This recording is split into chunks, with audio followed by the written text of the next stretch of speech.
आगोलाव डाबल फि बेनि उनाव पिसिडिआर बेनि उनाव गुबुन गुबुन मोनफा मोनफा इलेक्सनाव गुबुन गुबुन नाम लानानै जोंखौ अपोजिशन हिसाबै जि बिथांमोना खामानि मावबोदों सब समाय कारापसननि खोथाखौनो बुंबाय थादों खालि कारापसनल' नुदों बिसोरो जे बिटिसिआव जि मावदों गासैखौबो कारापसन नुदों आइ दालां बानायदों आइ दालां बानायनानै थाखा जादों दा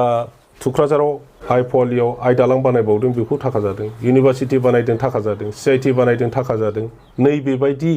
नुबोदों माने BPFआ जेबो मावाखै बिटिसिआव खालि थाखाल' जाबोदों ओंखायनो दा गावसोर पावाराव फैनाय लोगो लोगो BPFखौ धंस' खालामनो मोनसे अस्त्र इनकुइरि नांगौ बेखौ इलेक्शन केम्पेइनाव बिथांमोनहा हब्रा रायजोनि सिगाङाव बुंबोबाय थानायखौ जोङो खोनाबोदों खिन्थु आं सानो बिथांमोना सोरनिबा भुलखौ नागिरबाय थायाबालानो बिटिसिआव परिबर्तन लाबोनो होननानै जि पावाराव फैनो थाखाय रायजोनि खाथियाव थांदों आरो रायजो राजाफ्रा बिश्वासाव लानानै बिथांमोनखौ भट होनानै दिनै देरहाहोदों गमामायै बिथांमोना रायजो खुंदों ओंखायनो जोंनि बिटिसिआव हारि हिसाबै थांनानै थानो जोंनि बिटिसिआव राजनैतिक हिसाबै थांनानै थानो जोंनि बिटिसिआव जोंनि फिसाफ्रा माब्रै शिक्षायाव जौगानो हागोन रांखान्थियाव बोरै जौगानो हागोन हारिमुआव बोरै जौगानो हागोन बेफोरखौ मोजां प्लेनिं लानानै खामानि मावथों आं बेखौसो आसा खालामो सार मोनसे सरसा सोलिबाय थादों दा ट्राइबेल प्लेनिं ब्लकआव जेखौ ट्राइबेल नङि मानसिफोरखौ ट्राइबेलनि समान अधिकार मोनसे हानि जेखिनि खेथ्र बेयाव सोलिबाय थादों बे खेथ्रआव नोंथांमोना हयथ' सिगांनि आगुनि लेङाइ मा बुंसोदोंमोन बिटिआरनि नोंथाङा बिनि सायाव मा बुंनो सानो आं बिटिआरनि नङा आं बिटिसिनि डेपुटि चिफमोन दा जोङो बिटिसि दादों रायजो राजानि हेफाजाबाव सरकारजों रायज्लायनानै सरकारा गनायनांदों जे बिटिसि आन्डार 6 शिड्युल दाफुंनाय जाथों आरो बेनि दारैनो बिटिसि ओनसोलाव थानाय ट्राइबेल नन ट्राइबेल मोनफ्रोमबो जाथि गस्थिनि राजनैतिक अधिकारा साब्यस्त जाथों बयनिबो हानि अधिकार शिक्षानि अधिकार सबनि अधिकार बियो साब्यस्त जाथों बेनि थाखाय बिटिसिखौ दाफुंदों आन्दलनजों जर्जरित बहुत गन्दगलजों जर्जरित जानाय बे ओनसोलाव शान्ति प्रतिष्ठा खालामनो आरो अर्थनैतिक उन्नयन खालामनो सेंग्रा सिख्लाफोरनि शिक्षा मोजां होनो थाखाय जों जेरैबायदि खामानि मावबोदों इउनिभार्सिटि फुल फ्लेजेड बडलेण्ड इउनिभार्सिटि दाफुंनो हादों सेन्ट्रेल इन्स्टिटिउट अफ टेक्न'लजि दाफुंनो हादों इन्जिनियारिं कलेज दाफुंनो हादों दा मेडिकेल कलेज बानायगासिनो दं आरो जेरावहाय कलेजआ गंब्रै गंबाल'मोन दिनै गोबां कलेज जोङो प्रभिन्सियेलाइज खालामनो हादों आरो गोदान कलेजफोर गायसननो हानाय जादों स्कुलफोरनि अबस्थाया जेरैबायदि गाज्रिमोन जोङो एसे एनै फोसाबनानै होनो हादों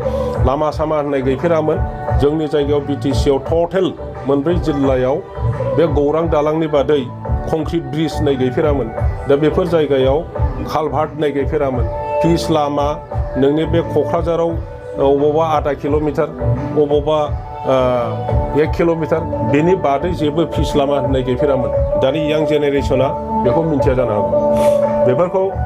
दाफुंनायाव थाइसे थाइनैनि बेफार नङा बेफोरखौ दाफुंनायाव 1 सप्ता 1 मासनि समाय नङा गोलाव सम नांगौ जोङो हाफुंबोआखै 15 बोसोराव जोङो जेरै सान हर मेंनाय गैयाब्लानो खामानि मावबोदों दिनैनि अबस्थासिम जों लाबोनो हादों दा बेनिफ्राय बांसिन जोंनो नांगोन इउनिभार्सिटि 10 खानसो जोंनो जाहोनो हायोब्ला मोजां इन्जिनियारिं कलेजखौ 20 खानसो खालामनो हायोब्ला मोजां आरोबाव मेडिकेल कलेजखौ जुदि गंब्रै गंबासो इमिडियेटलि बानायनानै लाबावनो हायो मोजां आरो बेनि बादैबो IIM IIT बोरै इस्टाब्लिश खालामना लानो हायो बेफोरखौ जोङो सिन्था खालामनांगोन दा बे फारसे सिन्था खालायाबालानो सोरबा जानाय लोंनायनि सायाव जुदि नोजोर होबाय थायो मेगन साबाय थायो गारि घरा न' बां सोरनिखौबा मेगन साबाय थायो बेथ' रायजो खुंनाय नङा बेजों जाथिया डेभेलपमेन्ट जाया बेजों ओनसोला डेभेलप जाया जोंनि बिटिसिआव बे जानाय नङा दिनै हानि बेफारखौ नोंथाङा बुंदों जे बिटिसिआव जों जि बाउन्डारि खालामबोबाय बिटिआर एकर्ड जाबाय बिटिआरआव बे गामिया बांदेरनांगौ ना बांदेरनाङा बांदेरनायनि सोना लाबोनांगौ ना नामोन क्लजआव बांदेरनायनिथ' सोना लाबोआखै एक्सक्लुसन आरो इनक्लुसन होनदों दिनै बांदेरनायाव 1 इन्सिबो सोनो हायाखै खिन्थु कमिसन दानानै बिटिसिनिफ्राय 700 800 1000 गामि दानख'नायनि दिनै प्रसेस जादों बे बिटिसिनि बा बिटिआरनि मोजांनिया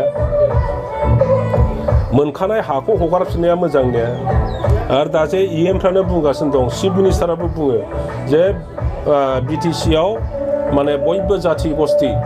ट्राइबेल नन ट्राइबेल बयबो हा फाननाय आरो बायनायनि अधिकार मोनगोन बे मोजां ने दे सोरबाया इउपिपिएलनियानो जाथों इउपिपिएलनि ट्राइबेल बर' बिथांमोननि थाखायबो मोजां ने गुबुन जायगानि नन ट्राइबेल मानसिफ्रा बिनि बिदा फंबायनि हाखौ बायना लायफिननायखौ इउपिपिएलनि नेताफ्रा लुबैयो ने प्रमद बर'आ लुबैयो ने जुदि लुबैया आं सानो बिथाङाबो लुबैया जुदि लुबैया अब्ला दिनैहाय आसामाव एखे गभर्नमेन्ट दादों इउपिपिएल आरो बिजेपि फुराना कामरुपनि ट्राइबेल बेल्ट एन्ड ब्लकआव अरा ट्राइबेलफ्राबो बायनाय फाननायनि जि अधिकार होनाय जाबाय बिनि दारै एक सप्ताहनि गेजेरावहाय 90% ट्राइबेल बेल्ट एन्ड ब्लकनि सनापुरनि बे मिर्जानि रानिनि हाया ट्राइबेलफोरनि हाया 95% एक सप्तायावनो अना बर'फोरनि आखायाव थांबाय बेखौ मानो प्रटेस्ट खालामनो हादिया बिटिसिनि इएम माखासेफ्रानो बुंगासिनो दङ जे अना ट्राइबेलफ्राबो बायनाय फाननायनि अधिकार दङ बिटिसिआव बेखौ बुंगासिनो दं निश्चय दं ओंखायनो प्रमद बर'आ बुंनो हायाखै प्रटेस्ट खालामनो हायाखै गैया होननो हायाखै आरो जुदि गैयाब्ला बे बिटिसिआव जुदि अना ट्राइबेलफ्रा ट्राइबेलनि हाखौ बायनो हायाब्ला बायनो हाया होनना बुं फंसे जों रायजो राजाफ्रा क्लियार जानांगौ सर 16टा डिपार्टमेन्ट थांनाय दिनै 16टा डिपार्टमेन्ट जि 39 डिपार्टमेन्ट जोङो मोनबोदोंमोन जा एबा दाजा जों बेखौ लानानै गौरबै रायजो राजाफोरजों सावरायनानै बबे ओनसोलाव इरिगेसन नांगौ बबे ओनसोलनि एलपि स्कुला मा अबस्थायाव दङ बबे ओनसोलाव लामा नांगौ जों पिच लामा बानायजोबनो हायाखै अन्थाइ बालाबो होजोबनो हायाखै खिन्थु प्लेनिंनि दारैहाय जेरैबायदि मावनांगौ जों मावबाय थादोंमोन निश्चय बयनिबो जिबना इमप्रुभ जादोंमोन लिभिं स्टेन्डार्डआ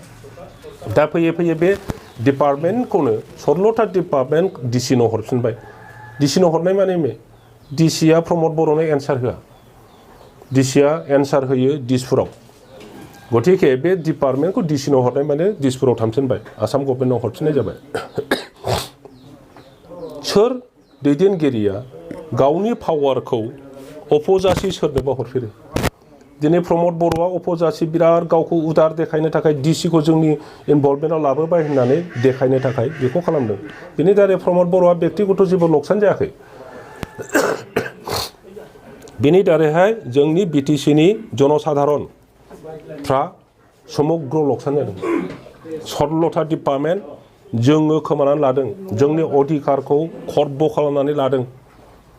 बेनि थाखाय प्रमद बर'आ दायी बेनि जबाब होथों रायजो राजानो बेबायदि खामानि मावनायनि उनावहाय जोंनि रायजो राजाफ्रा माब्रैहाय प्रमद बर'नि प्रति मोनसे बिश्वासजों खामानि मावनो हानो जों दिनै बिराद मनकस्त मोनदों इउपिपिएलआ मोनसे राजनैतिक दल बेखौ जोङो अपोजिसन बियो गाज्रिजों बुंफेरा बिथांमोनहाबो बर'नि फिसा गतिके बिटिसिआव बयहाबो दायित्व दं पार्टिया जेखियानो जाया दिनै प्रमद बर'आ इउपिपिएलआव थानो हागौ आं बिपिएफआव थानो हागौ आं फैयोब्लाबो आं खामानि मावनांगोन प्रमद बर'आबो बिटिसिनि थाखाय इउपिपिएलआव थानानै खामानि मावनांगोन जों बेखौसो लुबैयो राजनितिका गावनि गोसोजों गावनि इन्ट्रेस्टजों गावनि उद्देश्यजों गोरोबनानै राजनितिक दलखौ बासिनानै लागोन खिन्थु सैबुलि बिपिएफ दानायखौ जोंनो नाङा बिटिसिखौ जोंनो नाङा ओंखायनो नामखौ सोलायनानै बिटिआर बिपिएफआ चिफ आरो डेपुटि चिफनो केबिनेट डिसिसन होदोंमोन माबा केबिनेट मिनिस्टारनि रेंक दङमोन बेखौबो जोंनो नाङा बे टाइपनि मोनसे राजनितिक एप्रोच जुदि लायो बे बिपिएफआ 39 डिपार्टमेन्ट लाबोनायखौ 16टाखौ जोंनो नाङा बेबायदि एप्रोच जुदि जों लायो बे ओनसोलखौ बोरै डेभेलप खालामनो दिनै revenue generating department transport department मोनसे ट्रेन्सपर्ट डिपार्टमेन्टखौ अलरेडि डिस्ट्रिक्ट कमिटि दाजोब्बाय स्टेट गभर्नमेन्टआ बेवहाय नोंनि बिटिसिहा जेबो अधिकार गैला स्टेट गभर्नमेन्टआ डिस्ट्रिक्ट कमिटि साब डिभिजन कमिटि दाजोबनानै ट्रेन्सपर्ट डिपार्टमेन्टखौ कन्ट्रल खालामबाय बिटिसिनि इएम चिफ मोनहा बेवहाय जेबो आखाइ गैला दिनै फरेस्ट डिपार्टमेन्टआ नायोमोन महल अन्थाइ बालानि महलफोरखौ क्रेसार गासैखौबो बिनि रेभिनिउआ बिटिसिआव थांजोबो बेखौबो आसाम गभर्नमेन्टआ डिसिसन लाबाय जे मा होनो माइन एन्ड मिनारेल डिपार्टमेन्टआव बेखौ लांनाय जाफिनबाय माइन एन्ड मिनारेला बिटिसिनि याव गैया BTC आव गैया गतिके बेबो स्टेट गभर्नमेन्टआव थांबाय मीन्स मेजर रेवेन्यू जेनेरेटिं डिपार्टमेन्टआ BTC गभर्नमेन्टनिफ्राय आसाम गभर्नमेन्टआ लांफिनबाय बबे फैसाजों बबे रेवेन्यूजों BTC खौ सालायनो बेखौ बिथांमोनहा मोजाङै सावरायलायथों आरो जायआ BTCनि इन्ट्रेस्टआव थांगासिनो दङ बेखौ मावथों एगेन्स्टआव थांगासिनो दङ बेखौ प्रटेस्ट खालामथों सारमोना अपोजिसन हिसाबै माबायदि बाहागो लादों जेबो जोङो कनस्ट्राक्टिभ रल लागोन बेफोरखौनो देखायगोन आरो बेफोरखौनो सावरायगोन बेखौनो सावरायगासिनो दङ निश्चय दिनैनि हाउसआवबो जे 16ता डिपार्टमेन्ट हरनायाव मा नेगेटिभिटि दङ जुदि अन्थाइ बालाखौ फरेस्ट डिपार्टमेन्टनिफ्राय उठायनानै जुदि माबायाव लाङो मिनारेल डिपार्टमेन्टआव लाङो माइन एन्ड मिनारेलाव जोंहा बेसेबां रेवेन्यू खम जागोन दिनैनि हानि सायाव मा सिन्था खालामदों बेखौ जोङो बोरैहाय रक्षनाबेक्षन होनो हागोन बेफोर समग्र खोथाफोरखौनो सावरायदों आसामाव दा फर्थ लेंगुवेज मोनसे आसामाव एसामिस लेंगुवेजखौ कम्पालसारि खालामनानै फन लेंगुवेज मोनसे पुलिस खालामदों जेरैबायदि बर' मानसियाव एसामिस लेंगुवेजखौ कम्पालसारि लाथारनांगौ मोनसे जाबसिननाय मोनसे आयेन खालामदों बेनि खोथायाव नोंथाङा BTCनि सिगांनि गाहाय लेङाइ गाहाय मावफुंगिरि हिसाबै इडुकेसन डिपार्टमेन्टखौ लादोंमोन बे डिसिसना दिनैनि नङा बे डिसिसना आसाम एकर्डनि उनावनो आरो जेब्लानो आसामाव असमिया भाषाखौ इम्पज खालामनो नागिरदों बेवहायनो जोंनि एबसुनि दैदेनगिरि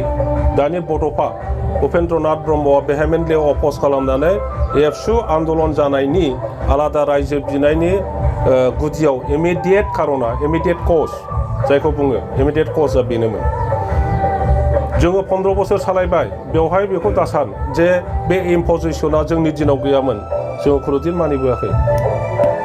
दिनै UPPLआ सरकाराव दं BJP गभर्नमेन्टजों बेवहायबो जुदि हानिखौ मोनसे डिसिसन लाबाय डिपार्टमेन्ट लांफिननाय डिसिसन लाबाय बायदिसिना आरो बे भाषाखौबो जुदि इम्पज खालामजाबावो बेखौ आंखौ सोंनानै लाब गैया नेताफ्रा बेखौ प्रटेस्ट खालामनांगोन जुदि बर'फ्रा बेजों लाब दङ होननानै जुदि मानिनानै लायो बे आलादा खोथा बेखौ जुदि जोङो फरायाबा बेखौ लानायाव जोंहा लकसान दङ होननानै बुजिदोंब्ला अब्ला नोंथांमोननि मेडियानि दारै बे नेताफ्रा दानि दैदेनगिरिफ्रा जायफ्रा सासन खालामगासिनो दङ बिथांमोना प्रटेस्ट खालामग्रोनांगोन आरो बर'नि जि जातीय दलफोर दङ दुलाराय बर' फरायसा आफादानो जाथों बर' समाज आरो जेसेबां दल संगठनफोर बयबो प्रटेस्ट खालामनांगोन जुदि बे डिसिसना जोंनि बर'फोरनि थाखाय गाज्रिब्ला